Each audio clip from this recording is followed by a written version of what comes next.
नमस्कार विद्यार्थियों, हमने यूनिट 4 है वो शुरू की थी। उस यूनिट 4 थी अपनी 12th बायो की जैव प्रौद्योगिकी बायोटेक्नोलॉजी, जिसमें 3 चैप्टर हैं। 14वां जैव प्रौद्योगिकी का सामान्य परिचय, 15वां चैप्टर आनुवंशिक अभियांत्रिकी और 16वां चैप्टर है पादप उत्तक संवर्धन। तो इस यूनिट का एक चैप्टर अपना कंप्लीट हुआ था। आज इस वीडियो में हम शुरू करने जा रहे हैं अध्याय 15 आनुवंशिक अभियांत्रिकी। तो सबसे पहला जो टॉपिक अपना आज के इस चैप्टर का, इस पहले वीडियो का, आनुवंशिक अभियांत्रिकी जेनेटिक इंजीनियरिंग किसे कहते हैं। मान सरल अर्थों में हम समझें, मान लो कोई भी जीव है, उसका डीएनए है, उस डीएनए में बदलाव कर दिया जाए तो उस बदलाव के लिए जो प्रक्रम काम में लेंगे वो प्रक्रम क्या है, आनुवंशिक अभियांत्रिकी। तो क्या परिभाषा होगी इसकी, किसी भी जीव के डीएनए में हेर फेर करने के लिए आवश्यक प्रभावी प्रक्रमों को पुनर्योगज डीएनए प्रौद्योगिकी कहते हैं। डीएनए प्रौद्योगिकी या जो जीन आनुवंशिक अभियांत्रिकी है, दोनों नाम से जानते। जीन अभियांत्रिकी, अब जेनेटिक जो इंजीनियरिंग है उसमें जीनों का हेर फेर होता मुख्य रूप से। तो जीन अभियांत्रिकी है, उसका मतलब है जीनों का हेर फेर, मतलब उनकी कोई बदलाव कर दिया जाए जीनों में। तो जीनों के हेर फेर द्वारा किसी भी जीव की आनुवंशिकता में परिवर्तन करना, और वो परिवर्तन भी कैसे हो, उपयोगी परिवर्तन। भाई मानव लाभ के लिए कर रहे हैं तो वो आनुवंशिकता में परिवर्तन कर रहे हैं, वो कैसे होने चाहिए, उपयोगी परिवर्तन होने चाहिए। फिर बात आती है कि भाई जो हमने किस में परिवर्तन किया, डीएनए में हेरफेर किया, तो डीएनए में हेरफेर करेंगे तो डीएनए बदल जाएगा, तो उसको बोलते हैं पुनर्योगज डीएनए। तो पुनर्योगज डीएनए की परिभाषा क्या होगी, किसी भी जीव के मूल जो डीएनए है उसमें बाहरी डीएनए जोड़ने पर उत्पन्न परिवर्तन। कोई जीव है, उसका मूल डीएनए है, उसमें दूसरे किसी अन्य डीएनए के जो जीन हैं वो जोड़ दिए जाए, या कह सकते हैं कि कोई उसका खंड जोड़ दिया जाए डीएनए का, तो वो जो बदलाव आ गया किसमें, डीएनए में, तो वो डीएनए क्या कहलाएगा, पुनर्योगज डीएनए। ये दोनों परिभाषाएं समझ में आ गई होंगी। जेनेटिक इंजीनियरिंग क्या है, किसी भी जीव के डीएनए में हेरफेर करने का जो प्रक्रम है वो प्रक्रम, और ऐसा जो प्रक्रम उसके द्वारा जो डीएनए बदलाव आ जाएगा वो डीएनए क्या कहलाएगा, पुनर्योगज डीएनए।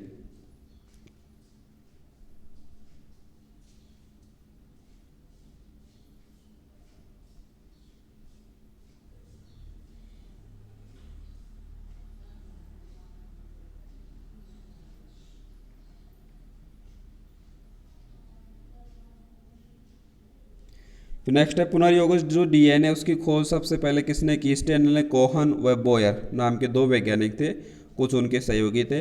उन्होंने सबसे पहले पुनर्योगज डीएनए है वो बनाया, या कह सकते हैं खोज की।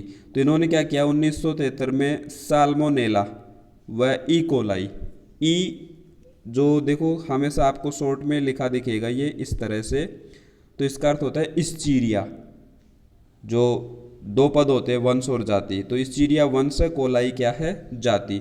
तो ई कोलाई, इस्चीरिया कोलाई, तो साल्मोनेला और इस्चीरिया कोलाई जीवाणु है, उनमें सबसे पहले पुनर्योगज किया किसने, स्टेनले कोहन व बोयर नामक वैज्ञानिक ने। फिर नेक्स्ट टॉपिक है जीन अभियांत्रिकी की सामान्य विधि। भाई जो जीन अभियांत्रिकी या जेनेटिक इंजीनियरिंग है उसके कौन कौन से चरण हैं, तो उन चरणों की हम बात करें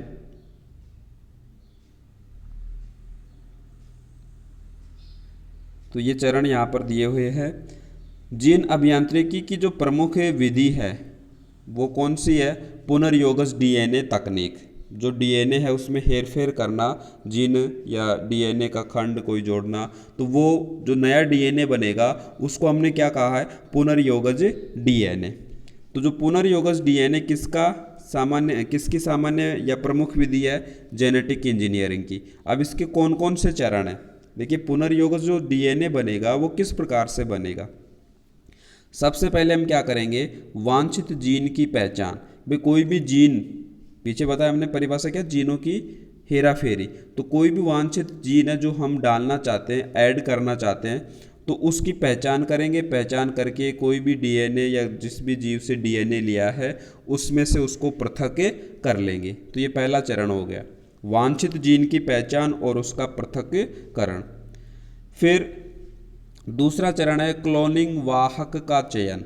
अब जो जीन है वो सीधा ही किसी दूसरे परपोषी में नहीं पहुंच जाएंगे, उसको पहुंचाने के लिए कोई ना कोई माध्यम चाहिए। तो उस माध्यम को क्या कह रहे हैं, वाहक, क्लोनिंग वाहक। तो क्लोनिंग वाहक है वो सभी जो जीन हैं, डीएनए खंड है या अलग अलग जो जीव हैं उनके लिए अलग अलग प्रकार के क्लोनिंग वाहक हैं। तो उसके लिए कौन सा अच्छा रहेगा, तो उसका चयन करेंगे क्लोनिंग वाहक का। तीसरा चरण इसमें वांछित जीन का क्लोनिंग वाहक में निवेशन। जो हमने जीन पृथक किया था, क्लोनिंग वाहक भी हमने डिसाइड कर लिया। अब वो वांछित जीन जो अलग की थी, पृथक की थी, उस जीन को किस में डाल देंगे, वाहक में डाल देंगे, निवेशन कर देंगे, उसमें जोड़ देंगे वाहक के साथ में। ये तीसरा चरण हो गया। चौथे चरण में क्या है, पुनर्योगज डीएनए जो है उसका परपोषी कोशिका में क्या करवाएंगे, गुणन करवाएंगे। भाई जो पुनर्योगज डीएनए है, जो उसमें बदलाव किया हमने डीएनए में, वांछित जीन जो जोड़ी है, तो वो पहले क्लोनिंग में निवेशन हो गया। अब उसको किस में डाल देंगे, परपोषी कोशिका में, तो वहाँ पर उसका गुणन होगा। और उससे अगला जो चरण है, क्लोन की गई जो जीन है, भाई किस में डाल दिया, परपोषी में डाल दिया। तो परपोषी में डालने पर उस जीन की क्या बन गए, क्लोन बन गए। तो उन क्लोनों को अन्य जीवों में भी स्थानांतरित कर सकते हैं। ठीक है, अन्य जीवों में स्थानांतरित करने के बाद में जो वांछित जीन हमने फर्स्ट में ली थी, उस जीन की अन्य जीवों में स्थानांतरण हम करेंगे तो फिर उसके हम क्या देखेंगे, अभिव्यक्ति भी देखेंगे, किस प्रकार से वो अपनी अभिव्यक्ति प्रदर्शित कर रही है। तो ये कुछ चरण है किसके, जीन अभियांत्रिकी की सामान्य विधि। सामान्य विधि, प्रमुख विधि कौन सी है, पुनर्योगज डीएनए तकनीक। और उसके चरण कौन कौन से, ये 6 चरण हमने बताए हैं। फिर नेक्स्ट टॉपिक है जीन अभियांत्रिकी के आवश्यक उपकरण। जो ऊपर हमने बताया कि जो पुनर्योगज डीएनए तकनीक है उसके 6 चरण हैं, उन 6 चरणों में कुछ टूल्स हैं, उपकरण हैं, वो काम में आएंगे। जो आगे हम जो टॉपिक आएंगे उनमें चर्चा करेंगे।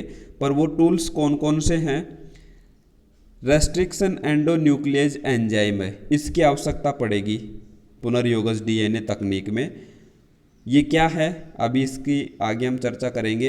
ये काटने वाला एक एंजाइम है, डीएनए खंडों को तोड़ने वाला एंजाइम है। इसके साथ में कुछ अन्य एंजाइम भी होते हैं जो डीएनए खंड है उनको वापस जोड़ने का काम करते हैं। तो ये डिटेल से आगे टॉपिक आएगा। ठीक है, तो ये एक उपकरण हो गया जेनेटिक इंजीनियरिंग में।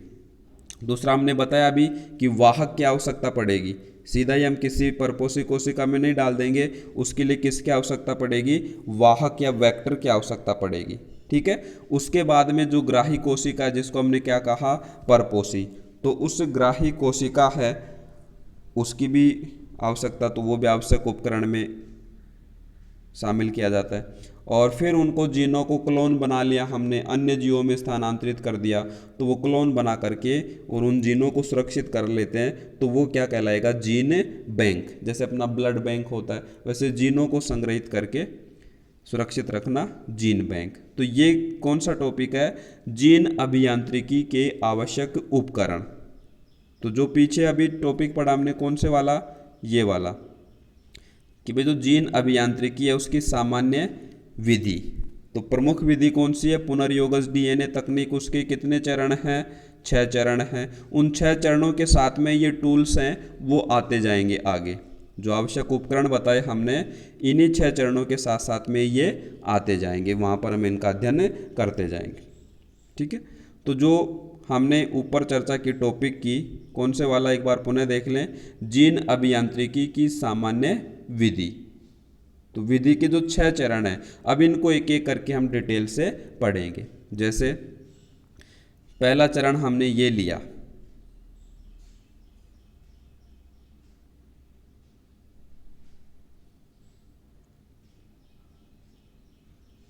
वांछित जीन की पहचान व पृथक्करण। वांछित, देखो वहाँ पर हमने 6 चरण लिए थे, तो उनमें पहला चरण यही था कि कोई भी अच्छा जीन है जो हम चाहते हैं, जो आनुवंशिक बदलाव हम करना चाहते हैं, उसके लिए कौन सा जीन है, तो उसको बोलेंगे वांछित जीन। तो सबसे पहले तो उसकी पहचान करेंगे और फिर उसका पृथक्करण करेंगे। तो ये पहला चरण है, वांछित जीन की पहचान और उसका पृथक्करण है वो किससे करेंगे। देखिए अभी जो ऊपर टॉपिक आया था, अभी ऊपर टॉपिक कौन सा आया था कि जो जेनेटिक इंजीनियरिंग है, आनुवंशिक अभियांत्रिकी है, उसमें आवश्यक उपकरण। तो देखिए उपकरण में एक ये था रेस्ट्रिक्शन एंडोन्यूक्लियेज एंजाइम।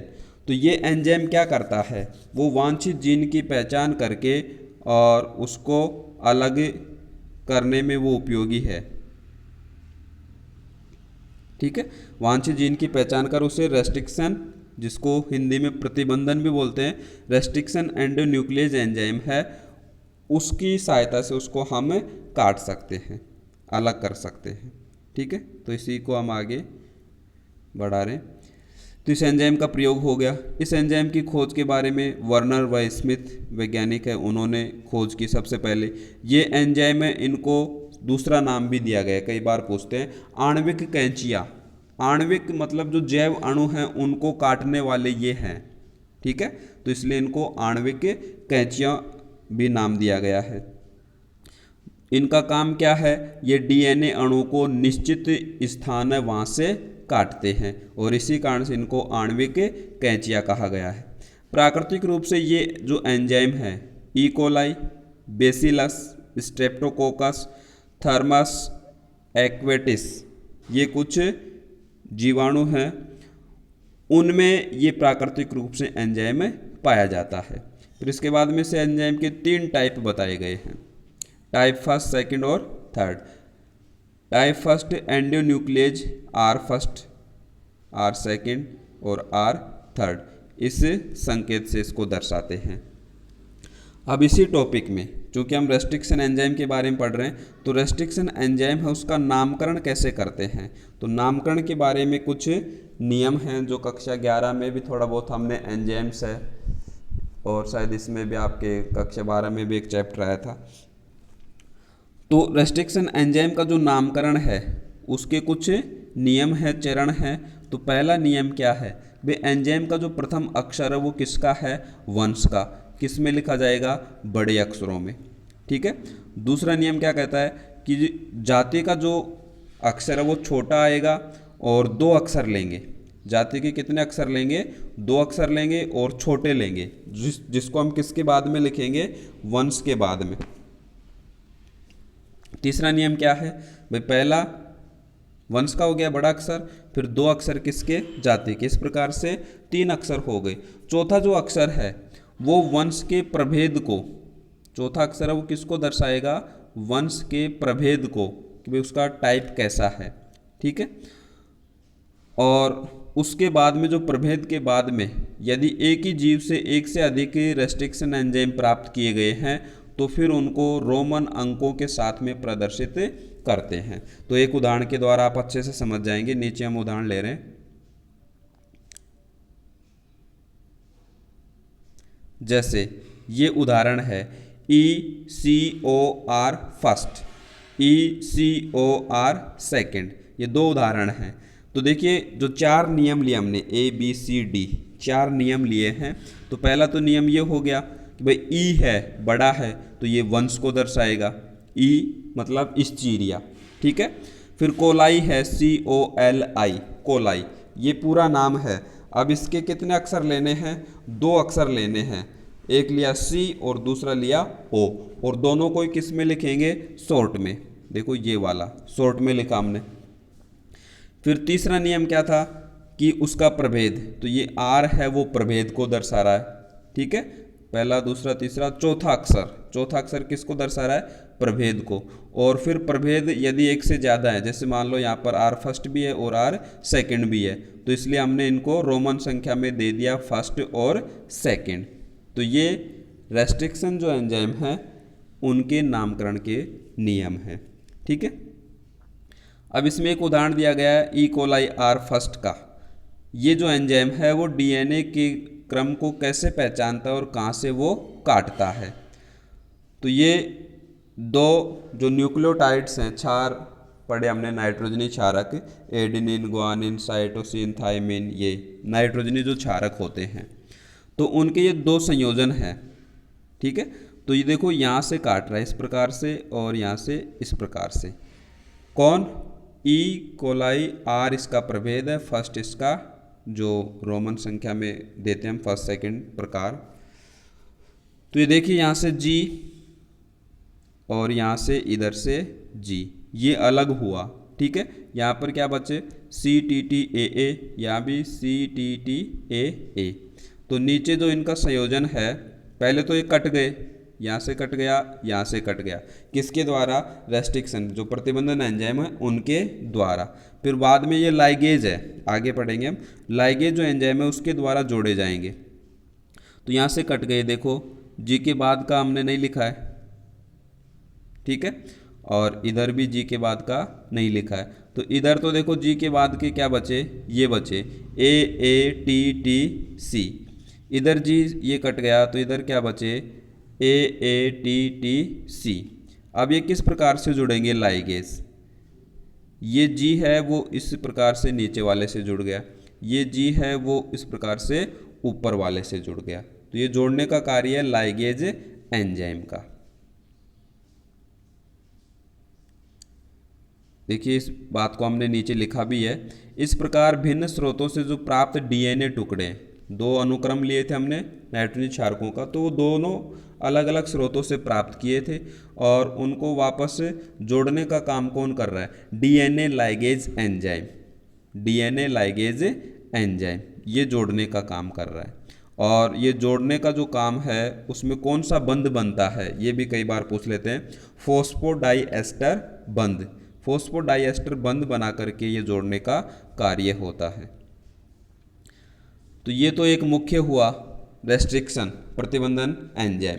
इसके अलावा कुछ अन्य एंजाइम भी हैं जो जेनेटिक इंजीनियरिंग है, जीन अभियांत्रिकी जो विधि है उसमें काम में आते हैं। जैसे डीएनए पॉलीमरेज एंजाइम, ये दो प्रकार के हैं, एक तो आरएनए पर निर्भर और दूसरा डीएनए पर निर्भर।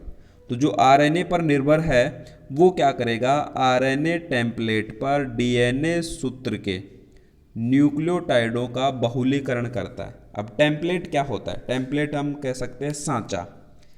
आरएनए का जो सांचा है उस पर डीएनए सूत्र के न्यूक्लियोटाइड है, उनका बहुलीकरण होगा। तो उस काम को कौन करेगा? आरएनए पर निर्भर डीएनए पॉलीमरेज एंजाइम। ऐसा ही इसके दूसरा विपरीत है, डीएनए पर निर्भर डीएनए पॉलीमरेज एंजाइम। तो इसका कार्य क्या है? यह है डीएनए टेम्पलेट। जैसे यहाँ पर आरएनए टेम्पलेट था वैसे ही यहाँ पर डीएनए टेम्पलेट मतलब उसका सांचा, उस सांचे पर अनुपूरक जो डीएनए का सूत्र है उसके न्यूक्लियोटाइड हैं, उनको बहुलीकरण करने का काम है। वो कौन करेगा? DNA polymerase enzyme. पर वो किस पर निर्भर है? डीएनए पर। ठीक है, एक है आरएनए पर निर्भर और दूसरा है डीएनए पर निर्भर। एक एंजाइम है लाइगेज, जिसके बारे में अभी अभी हमने पढ़ा है कि भाई ये टेम्पलेट पर डीएनए खंडों को जोड़ने का कार्य करता है। ठीक है, फिर एक एंजाइम है लाइसोजाइम, लाइजोजाइम्स भी बोलते हैं, लाइसोजाइम्स भी इसका उच्चारण है। लाइजोजाइम्स हैं वो एंजाइम क्या करते हैं? जीवाणु की जो कोशिका भित्ति है उसको गला देते हैं और उसको गला करके फिर जीवाणु से डीएनए को अलग किया जाता है। तो जीवाणु की कोशिका भित्ति को गलाने का कार्य लाइजोजाइम्स एंजाइम के द्वारा। एक एंजाइम है क्षारीय फॉस्फेटेज। ये एंजाइम क्या करता है? वृत्ताकार डीएनए का जो पांचवा सिरा है, ये थोड़ा आपने पहले भी पढ़ा है, एक सिरा होता है तीसरा और एक सिरा होता है पांचवा। तो ये जो एंजाइम है वृत्ताकार डीएनए के पांचवें सिरे पर फॉस्फेट को काट देता है और जब वृत्ताकार को काट देगा तो कैसा हो जाएगा, रेखाकार। तो डीएनए को रेखाकार बनाए रखने में सहायता करता है, तो वो कौन सा एंजाइम है, क्षारीय फॉस्फेटेज। ठीक है, तो ये अपना पहला चरण कंप्लीट हुआ।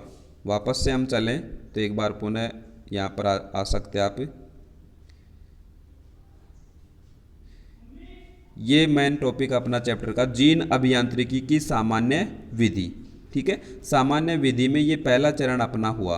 कौन सा, वांछित जीन की पहचान व पृथक्करण, जिसमें एक विशेष एंजाइम काम आता है उसके बारे में भी हमने पढ़ा, कुछ अन्य एंजाइम काम आते हैं उनके बारे में भी हमने पढ़ा। अभी हम जो नेक्स्ट टॉपिक पढ़ेंगे वो क्या होगा, क्लोनिंग वाहक का चयन। ठीक है, तो वापस से हम वहाँ तक पहुँचते एक बार।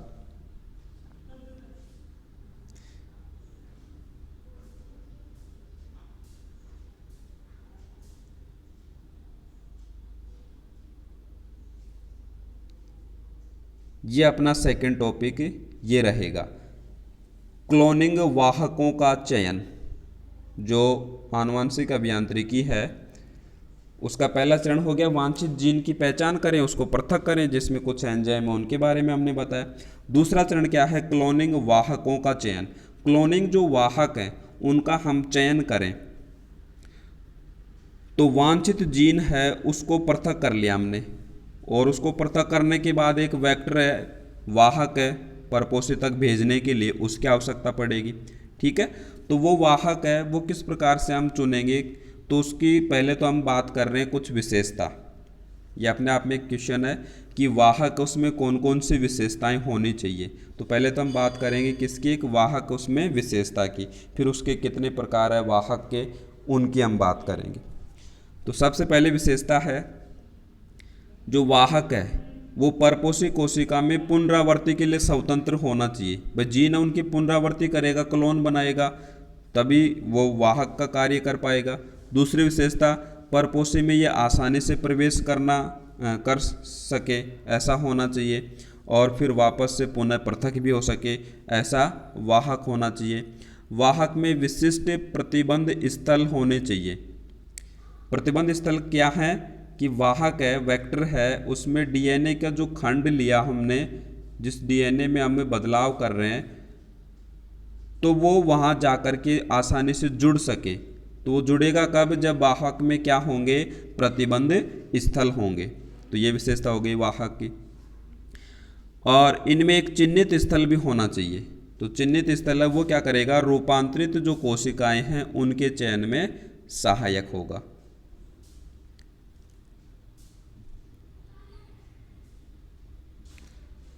और लास्ट विशेषता बताई वाहक की हमने, वाहक में विजातीय डीएनए है, जो बाहर से डीएनए जोड़ा हमने उसको बोलेंगे विजातीय डीएनए। तो विजातीय डीएनए की अभिव्यक्ति के लिए कुछ नियामक अवयव, जिनके दो विशेष नाम है, ध्यान रखें आप, एक को बोलते हैं प्रमोटर और दूसरा है ऑपरेटर। तो ये नियामक अवयव हैं, ये क्या काम करेंगे, विजातीय डीएनए की अभिव्यक्ति को दर्शाएंगे। ठीक है, तो ये कुछ विशेषताएं होनी चाहिए वाहक में। फिर इसमें एक उदाहरण लेंगे हम किसका, ई कोलाई का। तो ई कोलाई है, उसमें कौन कौन से प्रमुख वाहक होते हैं, तो ये 3 वाहक लिए हमने, प्लाज्मिड, जीवाणुभोजी और कॉस्मिड। तो इनका अध्ययन हम करेंगे नेक्स्ट वीडियो में। धन्यवाद।